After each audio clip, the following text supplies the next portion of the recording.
I wish there were palm trees on 495. I wish there were palm trees. Welcome to the 495 podcast. I'm your host, Michael White from Greater Long Island Media Group. And I'm Nick Esposito, and that's Benny in the background brewing some coffee. That's Benny brewing coffee. Here at the 495, we sit with local people, Long Islanders, Suffolk, Nassau County residents. We like to say real people doing real things. And today we have a great guest, a real person doing a very real thing, attacking a very real problem. And that is Nicole Keller of Long Island Safer Bars Initiative, here from the Retreat, correct? Correct. The Retreat is a nonprofit that's based where? In East Hampton, Riverhead, and Hop Hog. And what does the Retreat do? The Retreat is a domestic violence agency. We have core services for victim advocacy, counseling, a shelter in East Hampton, a case manager that works with victims, and we also have attorneys on staff to help our victims. And we also have a wide array of prevention programs for sexual violence prevention, domestic violence prevention, as well as we have a fatherhood initiative that works with at-risk dads. And lastly, we have a SHARP program that works with men who've already been convicted of committing violence with their intimate partner. Yeah. About a month or two ago, we spoke on the phone, and you kind of told me a little bit about the project, your initiative, because Well, you wrote about the initiative. Yeah, and I was amazed to find out. I mean, I didn't know anything like this was going on in the area. To me, it's like, to highlight something like that, it's awesome, but at the same time, it's like, how do more people not know about these initiatives? So through the Retreat, in partnership with Long Island Against Domestic Violence, Yep. you were part of a team that launched, and you're the lead, correct? Mm-hmm. What's called Long Island Safer Bars Initiative. And sorry to backtrack, I just want the listener to be informed. And when did that start, and what do you guys do? So the project started, I want to say, a year and a half ago. We got the idea. This initiative is happening across the state, and we were working with foster care kids at the time. And we decided that we were going to shift our focus here on Long Island to a Safer Bars project like the other regional centers across New York State. And we just started from there, and it was slow moving at first. And we were able to work with Mayor from that meatball place and work on some branding and things like that. And then we did an event last April for Sexual Assault Awareness Month. And that's when James from Fulton's Gate stepped on and began partnering with us. And we were able to use that event to grow some awareness in the community about the project and what we were doing. And then from then on, we just started networking, going to restaurant coalition meetings, talking to people, and doing social media and just trying to get our name out there. You debuted this initiative in Patchogue. Out of all the places on Long Island, why did you want to roll it out there? I picked it. I felt like, it was, it's this up and coming place, right? I feel like it already has, but it's grown into such a great place, and it's close to where I grew up. So You grew up in Center Reach? I grew up in Center Reach. And certainly, probably per capita, there's probably more bars in downtown Patchogue than some of the other downtowns. Right? Definitely not in Center Reach. Not Center Reach, but we did some mapping of the area, and at the time when we did the mapping, there was approximately 52 liquor licenses in the village of Patchogue. So it fit perfectly with the model that we're using for this project, in terms of community level change. So we were like, Patchogue it is. Did you have to look up or analyze different like crimes and stuff in there related to abuse? No, because this is primary prevention. Mm-hmm. We know statistically it's happening in every community and every socioeconomical status. So that wasn't really important to us. We just want to work with, we know that alcohol, in all sexual assault cases, 50% of the time alcohol is involved. So we really want to do that primary prevention component and work with bar owners to give them the skills to be able to intervene before something can happen. Yeah, so tell us about the initiative. Okay. So it's funded through the New York State Department of Health. And like I said before, it's happening across the state. Long Island is Regional Center 1, and we are using a public health approach for primary prevention. And what that means is not just using the typical education as a prevention strategy. We're using other strategy as well. such as social norms component.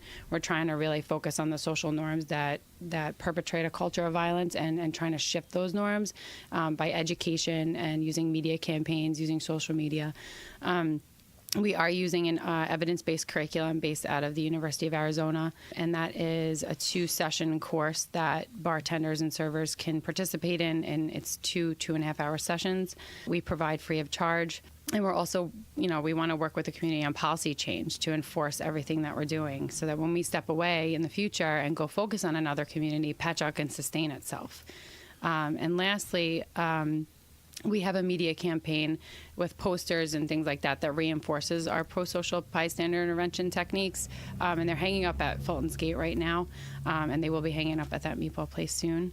And those just came to us from the state recently. So now we have that extra strategy. Could you talk to us about some of these cultural norms that perpetuate violence? Sure. Victim blaming. We see that a lot. We see a lot of objectification of women through ads, through media, through music. And seeing all that, it teaches our girls and boys the normalization of sexualized culture. And in which ways could just people in their everyday lives combat these type of things? So we focus on consent and pro-social bystander intervention and using techniques to intervene. So if you see something, say something or do something. And we realize, not everybody's confrontational and will get in the middle of a fight and stop it. But there are other things you can do, like call 911 or, get somebody that can help you. A lot of people just walk away, and that's the bystander. Alert the bouncer. Yeah, alert the bouncer, right? The bartender, anybody. Yeah, just create some awareness in the situation. Mm-hmm. So we're teaching people to use strategies that they feel comfortable with. When I talked to James from Fulton's Gate, and he was telling me, when he was the first place to bring in the initiative, right? No, Meatball Place. Oh, Meatball Place. Well, they were like, Meatball Place was there in the beginning, but Fulton's Gate was the first to become certified. So when I talked to James, and he told me there was things that I learned that I'd never even thought about, techniques that so amazing to him that like he was blown away by your presentation. And he's been in bars for 20 years. Yeah. Mm-hmm. How does that kind of resonate to you when you hear the responses from these bar owners, like Mike said, that's worked in the industry for so long and has never even thought about or even seen these type of techniques used? Right. Is it disappointing to learn that these guys don't really know about this stuff, or is it satisfying to, or a little mix of both? It's a little mix of both. There's this whole norm that like Rufinol is like the biggest way to sexually assault a woman, or that's the date rape drug, but really it's alcohol. Like I said before, the statistic is pretty high for sexual assaults, including alcohol. So I feel like it's a huge component. They should be learning that. It should be mandatory. They should be learning if somebody's uncomfortable, what that looks like, body language, or even if someone's asking for help, what to do. They should know how to respond to it. Right. So, like I said off air, let's give away the store. What do you teach these bartenders and restaurant staffers? So the training goes over the scope of sexual violence, what it looks like, the different components of sexual violence, intimate partner violence, things like that. And then it focuses on New York State liquor laws. And then it also talks heavily on how to be a positive pro-social bystander interventionist, I guess you could say. And what are type of things that people are being trained to look out for?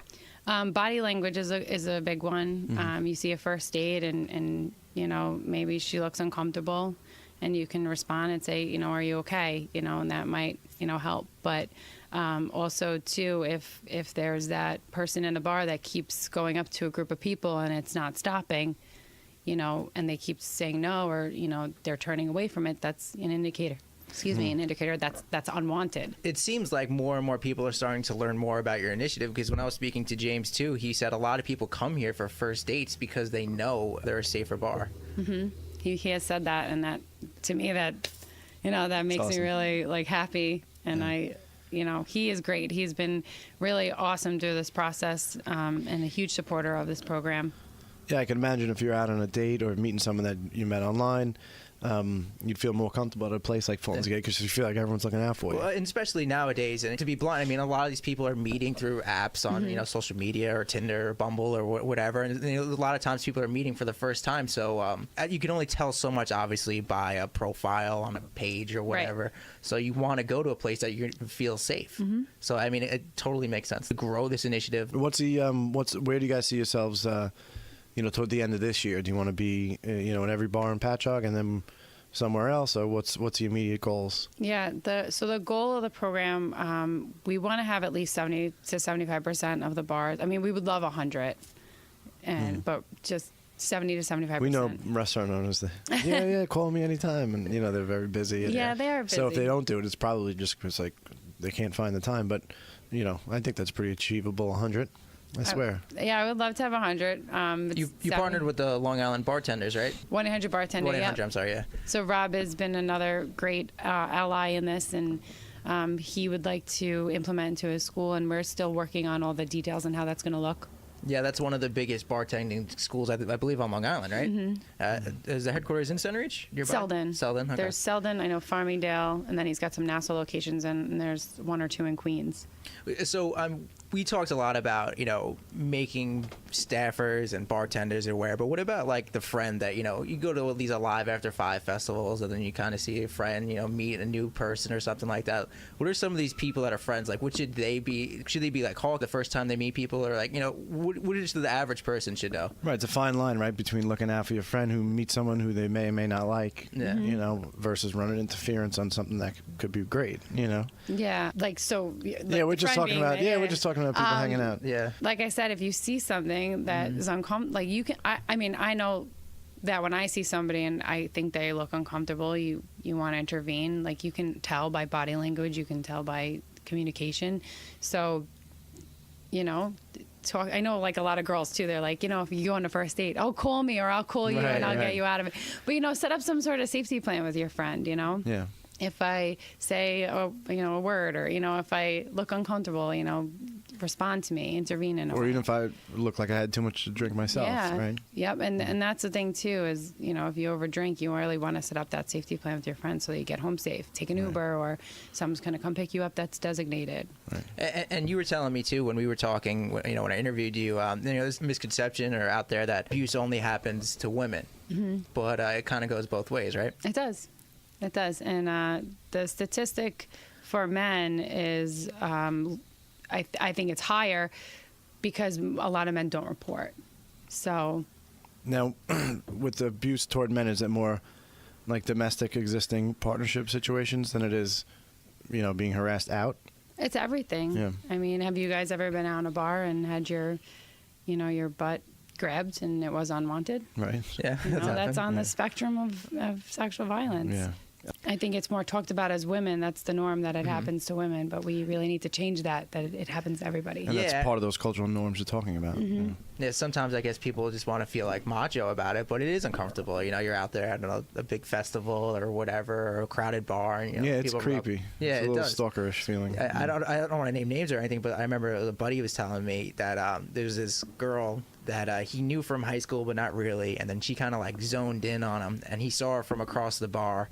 And then he's trying to get away from him a little bit because he knew she was on his trail, and then she just comes up and bumps, pretends to pick something up in front of him and bumps him, all kinds of weird stuff, and he's just I want to get out of here, Yeah. So those situations do happen. And like you said, on the spectrum for sure. Yeah. Maybe you're not going to be forcibly pulled into an alley as a guy, but you could certainly be made to feel uncomfortable. Right. So why did you decide that you wanted to dedicate? Because this is a lot. Obviously to come up with this initiative, implement it, and you wanted it 70 bars, and obviously across Long Island. But why did you want to get into this whole thing? So what year was that? 2007. I worked in child welfare down in Florida with abused kids. So a lot of child sexual abuse and sexual assault, family violence. And it just, working in the courts and working in the homes of these families, I immediately just knew this is where I was supposed to be in my life. So from then on, I had moved from Florida back to New York up to the Finger Lakes, which is in the middle of Rochester and Syracuse. And I started working for another not-for-profit, and I was doing prevention work where I was contracted through CPS to prevent placement due to children or parents' behavior, sometimes both. And I'd go in there intensively and work on behavioral change and of course using trauma-informed responses because a lot of trauma was happening in these families. And then after that, I went in to work at a child advocacy a child advocacy center in the Finger Lakes, and I was a victim advocate and worked a part of the investigative team for responding to child sexual abuse, and I also did the community prevention and awareness for child sexual abuse.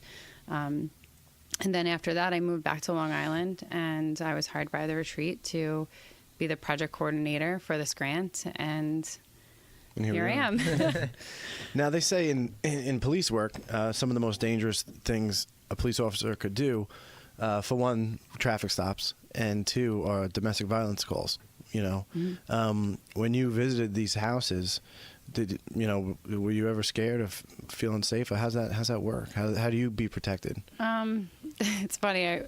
We were trained in some self-defense stuff upstate, and So you're badass. a cop trained us, and he's like, you guys are going into the same houses, except I have a tool belt and you have a pencil. Right. And I think it's just the way you approach people. Like I had cases where we were told not to go in unless there was a cop with you, and I said absolutely not. I'm not doing that. That's not appropriate practices, and that's going to just make them mad and make them not want to work with me. You're scared of the children. So yeah, you can. Imagine. So I would go in and just get down to their level. Meet them where they're at. How can I help you? How can we make the situation better? Does having a cop in a presence sometimes, not that it scares the victims or anything like that, but does it make it feel a little bit more comfortable compared to it just being you and talking to them and trying to figure things out? Yeah, like from that perspective, like when you're trying to go in there and help them and prevent something from happening, whether it's placement or continued services, you really want to do it organically. You want to meet them, like I said. I think build a relationship, build a rapport. Be part of the team rapport. with mutual goals.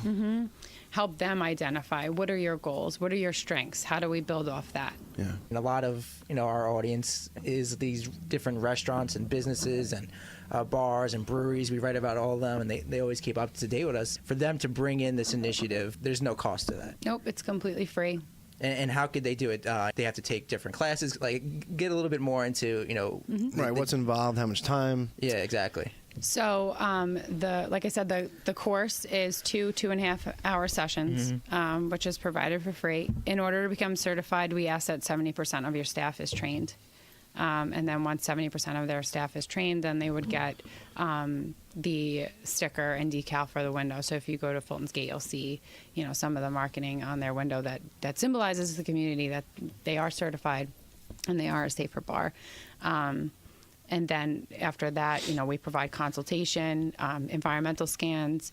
Maybe some bars have like a dark hidden spot, like maybe they can put a light there, or maybe they can put a camera there, or, just trying to make the environment safer. And Those are the things that you could identify? Yep.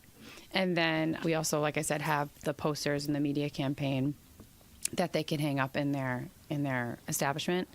And then I know Tara and I, we like to give a lot of the bars that participate, like a lot of, Business? Yeah, well, on social media, we're like, love. Gate, Sure. yeah. We want to showcase to the community that they're partners with and they're allies to us and that they participated. And they're looking out for people. So they get And a little marketing boost Yeah. out of it too. Yep. It's great, really. Yep. And if they're taking the time and paying their staffs to do this, it's nice to help them out in that way too. And the end goal is the policy change is a huge piece of all this, because we can go out there and train every bar today, and without that policy on the town level and the bar level, then we're not going to sustain this. So the bars really need to be on top of that on new staff coming in, because there is a Right. turnover. I was going to say that 50% or something like that in that industry within a few months. Yeah, so implementing a policy in their handbook that all staff have to take this training. Have you reached out to local legislators, politicians, to maybe make a requirement out there that all of these bars and restaurants should require an initiative like this to come in and train them? Is that something that's in the pipeline? Not yet, but it's definitely on my list. I'm just picturing your list. Legislation. Change the world. No, it's amazing. I mean, it's probably one of those things where, after doing this for a year and a half, you probably say to yourself, if you've prevented just one sexual assault and you've done your job and you have a lot to be proud of and satisfied with. Obviously, you're shooting for more than that, but, that's kind of happens with all these things. If you could prevent one at-risk kid from, having trouble, or one overdose, then you've made a positive contribution to our community. Have you gotten feedback like that from certain people? James has given us most of our feedback, so that's good, and we hope that continues to grow as we get into more places. And what does that mean to you? Great. It's being in this field is sometimes not always happy, especially when you're working on the front lines, and so anything positive in my career is a really good day. How do you manage? I mean, you've been doing this for over a decade. How do you manage all that sort of, all that, I mean, you see people at their very worst. How do you, deal with that, cope with that? They must train you guys too as well, so you don't fall into depression or things like that. Yeah, vicarious trauma and Right, things like that. Exactly, yeah. Well, I cook and bake. That's like my biggest coping skill. Meditation I've tried. I like it if it's guided, but I can't do it on my own. I only mention that just because cooking, baking, these are, kind of forms of meditation. You can just sort of lose yourself. So, and when I lived upstate, I had a cupcake business, and that's awesome. I was doing that stuff. Now I don't have time with, my kids' schedule and things like that, so I just do it for friends and myself, and, and then I give it away, because if I don't, I'm going to eat it all. Exactly. Now, do you guys get trained, or do you just get thrown to the wolves, and so to speak, and have to learn how to manage our own stress and vicarious traumas? For just vicarious trauma, or just for the role in general? Well, I guess and not to make it about me, but I remember when I was working for the New York Post, I did a ton of, what we would call death knocks. Someone would get horribly murdered, and I'm supposed to be talking to the guy's mom the next morning. One day I did 4 death knocks in 4 different boroughs in one day. Eventually I was waking up with stomach aches and wasn't exactly sure why, but the New York Post doesn't say, hey, this is going to be a traumatic thing. They just, get the story, and start again tomorrow. And then I started to realize that it was taking a bit of a toll on me. Obviously in the news industry, there's there's nothing set up to deal with these things or manage these things. Or I didn't know if in your industry, in social work in general, if you guys sort of get tips and tricks on how to manage this type of stuff. Yeah. Every agency that I've worked for has discussed it. They discuss it at conferences that I go to. And my agency is really good. We just had a self-care day last month, and we did yoga and Reiki, and it was great. So they try to do nice things for us. Self-care. Self-care. Gotcha. Self-care days. So. No. I just think about this all the time. And people that work. You do a lot of. Nick writes a lot of stories out of the Children's Hospital in Stony Brook, and it's like these souls. How do they deal with seeing this stuff every day? Yeah. A big thing is not bringing it home. This job's a little easier because I'm not dealing with specific cases. But back in the day, you just really got to leave it at the door. You can't bring it home. In this job, it's more people ask me my opinion on a certain issue that's going on in, the news or whatnot. Yeah. And then now I've learned to not really get involved out of work hours, because Gotcha. I need to not work. You need to turn it off and take care of yourself. Yeah. Yep. It's amazing. Just I'm not building on the topic, but I was thinking on the drive over here. That was probably in my 20s when I fully realized how different it is for men and women.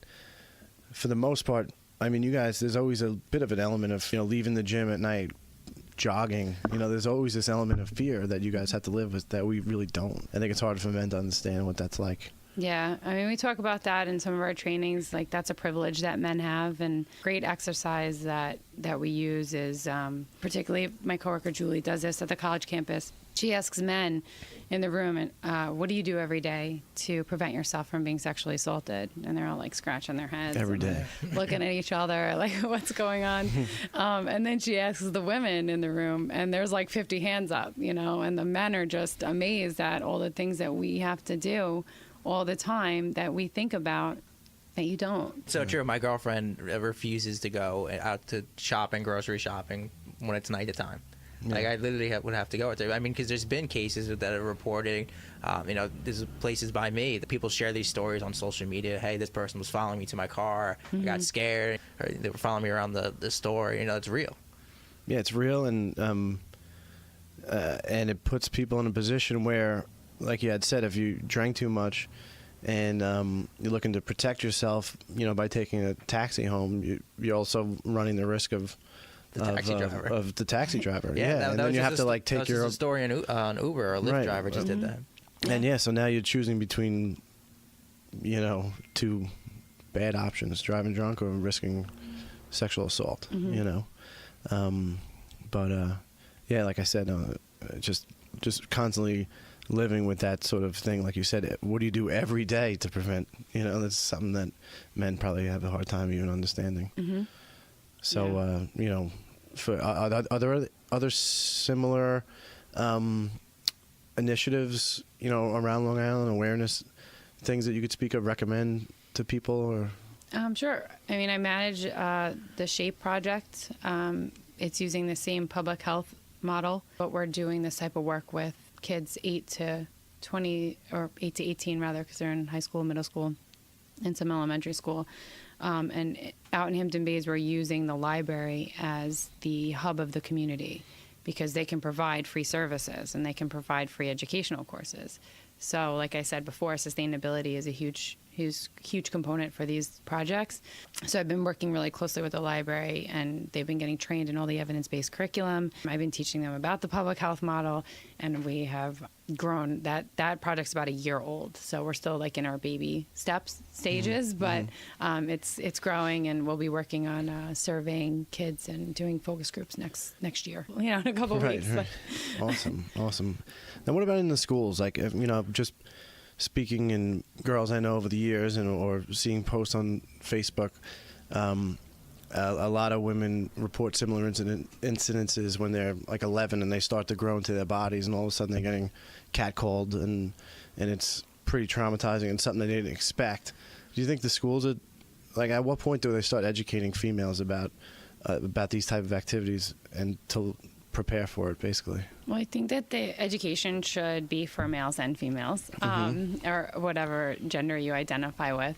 But 9 is the average age for children to be sexually assaulted, for child sexual abuse. So I talk to my kids at 8 about things that people probably wouldn't, but I recommend the earlier the better. Great. And there are ways that you can talk to kids that are age appropriate.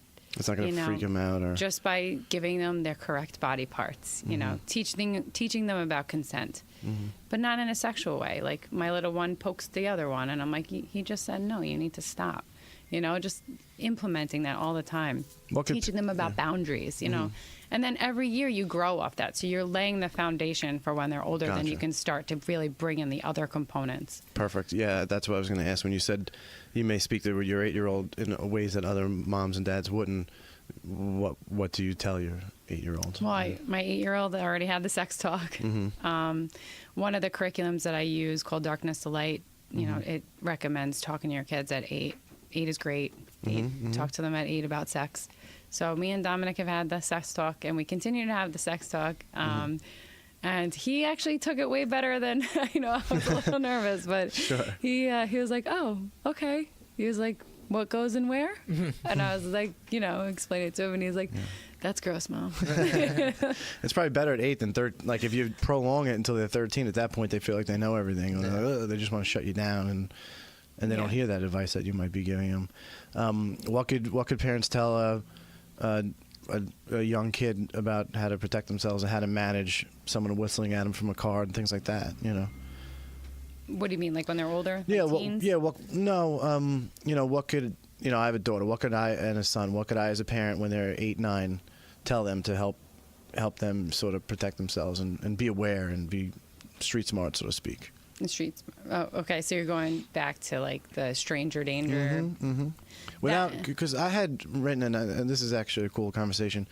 I'd read some stuff like in the 2000s about how in the 80s it was all about stranger danger, and it kind of created this culture where everyone's walking around afraid to ingratiate themselves Talk to anybody. people. Exactly. The pendulum swung in such a way where it's like you got to be scared of everyone you see. Is that what are people telling their parents nowadays about their kids nowadays about strangers? And So that stranger danger thing, yeah, it happens, but it's like less than 8% of. Most of the time, I believe it's around 90% of the time, it's someone the child knows. Even in rape and sexual assault later in life, it is somebody that you know. And then 60% of the time with children, child sexual abuse, it's someone they trust. So that stranger danger thing that we were taught needs to, I mean, we still need to talk about it a little bit, but we really need to focus on the other components, personal body safety, teaching our kids what our private parts actually are, what they do, consent, things like that, leaving that space for them. If you're experiencing anything that makes you feel uncomfortable, please come talk to me, and we'll take care of it together. Just to jump in, so college campuses seem like to be a breeding ground for all kinds of sexual abuse on both sides, obviously. But just to bring it, from your perspective, I mean, that's like one of the first spots where alcohol starts to get introduced. I mean, there's a mixture of 21-year-olds with 20-year-olds, and so what is that dynamic like? I mean, do you guys go to different college campuses and try and discuss these different issues at the colleges? Mm-hmm. Actually, my colleague Julie Goebel is the Enough is Enough coordinator for Farmingdale State College, and that's another grant from the New York State Department of Health, but it's also legislation that was passed that college campuses are mandated to have sexual violence prevention. So she goes there and she does pretty much all the work that I'm doing in the bars and the schools, she's doing with college campuses. So she's talking to them about consent. She's talking to them about Title IX. She's talking to them about bystander intervention. And we coordinate when we can. Our grants are very different, but I think that we'll be able to coordinate more when I get into Farmingdale and we have that overlap in population. So has she gone to a bunch of different colleges in the island itself? I know of Farmingdale, but does you go to St. Joe's or Stony Brook or Hofstra? Each campus has Enough is Enough coordinator employed by a not-for-profit. There's one on each campus, and then the same in Nassau too, and that's across the state for New York. You talked about cultural norms and objectification of women. Do you see that getting better or worse in this country, or just is this something that's ever going to change? I hope so. I mean, if you look at, I recently just did a training and they were showing us ads of like real Belvedere wine, American Apparel, and then next to it was porn. And we had to pick out which was porn and which wasn't. Mm-hmm. And we always picked the wrong one. Wow. The ads are just as bad as porn. And then with social media, you see these girls basically objectifying themselves as soon as they're 16 to 17. They're you see doing it for the followers or whatever. Yeah, and then it becomes like a swimsuit issue of Sports Illustrated with a teenager. Yep. What could you do to combat this stuff? It's a tough question. It's a really hard question. I think if we knew the answer to that question, we would have to figure it out. Yeah. I don't know. Yeah. I think it's going to take more than what's happening now. It needs to start somewhere. Those social norms changes needs to start somewhere in communities, and hopefully it builds and builds and builds. Yeah. But yeah, I mean, it's kind of like social media, obviously took the planet by storm, and there's no regulations, and there's no, especially when I was going through high school. I mean, my parents didn't even know what social media was because it was such a new thing. Yeah. And then you just start, there's like this freedom to post whatever. There's really no monitoring. But now it's like, as my generation or, my brother's generation who's a couple years older than me, what social media is about. So you can kind of direct your kids and what not to post and how to be aware, because there's predators all over the place, and it doesn't always start at a bar. I mean, it could be a fellow 15-year-old. Yeah, and it could start on social media. It could be like someone commenting, something nice or whatever, and then it kind of leads into something weird and crazy. Yeah, I have a little one, but as a dad, I'm like, what do I say when that first sort of sexual racy picture goes up on Instagram when my kid's 16? What the heck do I tell them? You know, do I say they're looking for trouble? Is that blaming the victim type of stuff? Like, what do you say? There's like a line too, because women, if they're comfortable and it's their choice, it's like empowering. And they want, and that's the way they want to dress, and that's when they want to do, then they should be allowed to. Mm-hmm. But I think that the problem is in the ads and the media, the music, and calling women, excuse my language, bitches, and whatever. Mm-hmm.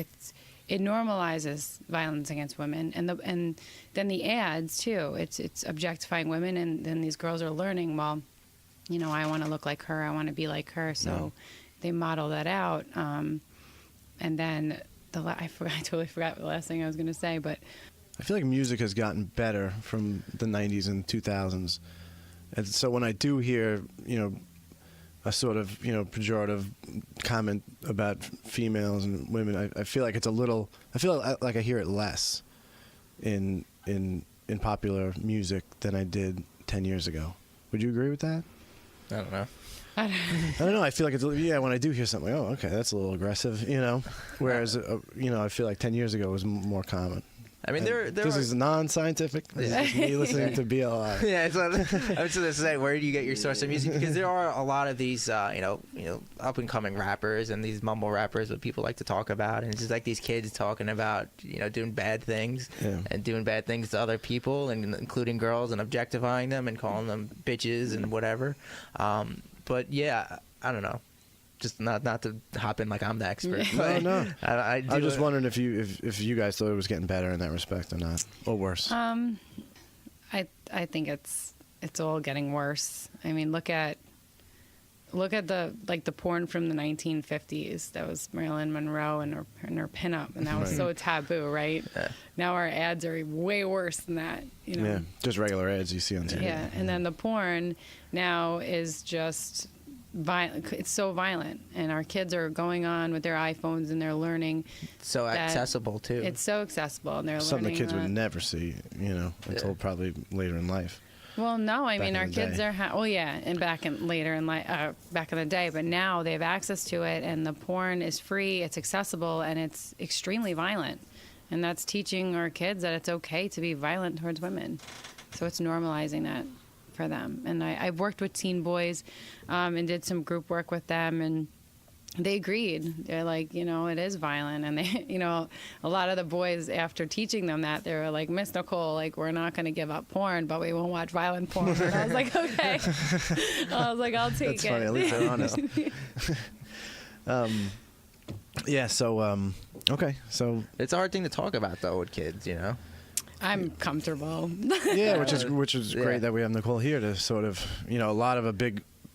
Our demographic includes, probably people mainly in their mid 30s to, late 40s. Yeah, I mean, kids parents that have kids that are in middle school age or a little after, a little before. So it's good to have you on, and I hope anyone listening to this can take away some thoughts and ideas on a parenting front and what they could say to their kids. Yeah, because my mom, I'm 24 years old. You've yet to have the sex talk. Yeah, no, honestly, I mean, my mom would do everything she could to not talk about anything Yeah. related to sex. Or Oh yeah, safe my sex. mom pretends it doesn't happen. Yeah, yeah, exactly.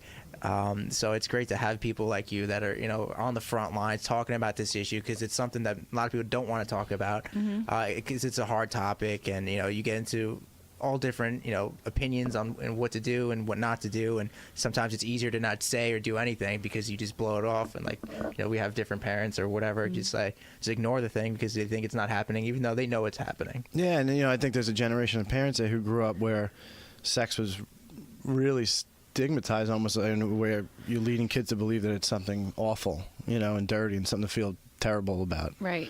And right. that's not great either. No. We when I talk to parents, it's sex positive. We don't want to shame them. Yeah. If we had parents, my kids at a young age are touching themselves, and I'm like, okay, that's a normal part of development. Most of the time, send them to the bathroom. Don't make them feel weird. Yeah, close the door, teach them boundaries. Yeah. Let them explore and don't shame them for it, but give them the tools to do it appropriately. Right. So where can people, people that listen to this, and where could they find out more information? Where can they contact you if they may have further questions? Yeah, some literature resources online. Yeah, we're on Facebook for Long Island Safer Bars, and Instagram is Long Island Safer Bars, but it's LI_safer_bars. I'll give my office number is 631-761-8518 if you want more information on Safer Bars or SHAPE, which is a school project out in Hampton Bays. So if I'm a bar owner in Port Ave or Bayshore or Selden, and I'm hearing this and I want to be trained and certified Is that okay, or are you just strictly staying in Patchogue until you move to the next geographical area? We are focusing right now, as part of the public health model that we're using for community level change, we're focusing on a community at one time. So Okay. the idea is to saturate the community Makes with sense. prevention strategies, get them to a place where they are sustainable, and then I'll move into another community. So are you operating just within the village of Patchogue? Was I too far from the mic this whole time? No, all of all Or of 11772 kind of zip code? Yeah, we're focusing, like we started focusing on Main Street, but I know there are some bars down in 112 that we would definitely still Okay, work with. great. And And if- even like the the Yeah, or bars the that are River like down. Place. Yeah, yep. So if someone called you from out of the coverage area, don't be offended if you can't go. I mean, you have a system in place. Right, Yeah. and even some bars have reached out from different towns, and I put them on a list because we really do want to get to everybody, and we want to get to a place where we can. Yeah, and if you have a So- list of X amount of bars from one town, maybe that's the next Right. one you go into, right? Yep. Okay. This was an awesome experience to talk about it, get this all out in the open, let people know what's going on in the area, and it's great having you here, and I Thank want to you. thank you. Yeah, Nicole, was there anything else you wanted to add? Any things we didn't touch on that we should have? You didn't This, get to think about it on the drive home. You know, this subject is there's just so much to Yeah, I can say. imagine, 40 minutes is it's a great time slot, but I could go on forever. All right, but- maybe we'll have you back on again. All right. Make a list of things we forgot to mention. Okay. All right, thank you so much for this episode of the 495 through GreaterLongIsland.com. You can find us on Spotify, iTunes, BeanPod, Podbean. I would screw that up. Or you can go to any of the Greater Patchogue, Greater Bayshore, Greater Babylon, Greater Port Jeff websites and find our podcast link. Top of the page. Top of the page. Yeah, real people doing real things and making positive contributions to our community, and certainly Nicole Keller here is one of those people. So thank you so much for taking the time. Thank you for having me. Strongest that I've ever felt before. In my current state and in these days of war, we must grow together or the end is near. Thicken up your skin and loosen up your fears. I've been waiting through my limitations, choosing to move.